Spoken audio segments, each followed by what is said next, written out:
Ciao a tutte, ben ritrovate ai miei video tutorial. Vediamo una combinazione di due cammelli, cammello classico e cammello reverse. Allora, avrete già studiato sia il cammello che il cammello reverse negli altri miei video. Quindi, cammello dall'alto verso il basso, l'onda scende. Ok, e reverse all'incontrario, dal basso verso l'alto. 1, 2, 3, 1, 2, 3. Quindi, cammello,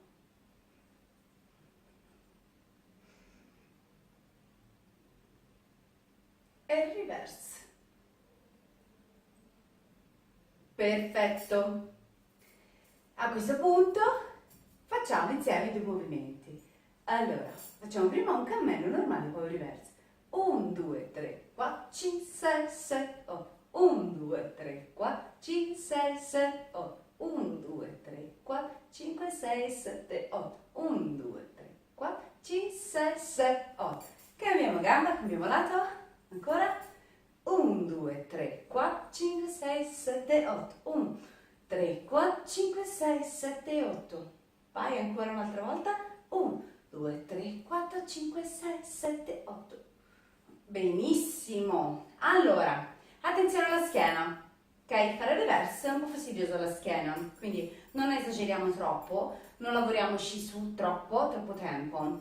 Quindi dovete cercare prima di partire bene dal petto, tac tac tac, scendo. Quando ho fatto il cammello, chiuso il cammello, che porto leggermente indietro il bacino, a questo punto attacco subito il reverse, riporto il bacino in avanti e faccio salire l'onda verso l'alto.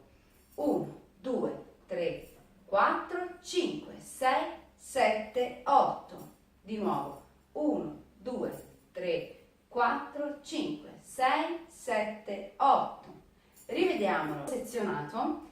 1, 2, 3, 4, 5, 6, 7, 8. Quindi petto, chiudo, ombelico, bacino, bacino, ombelico, petto, rilasso, petto, chiudo, ombelico, bacino, bacino, ombelico, petto, su, fluido, 1, 2, 3, 4, 5, 6, 7, 8.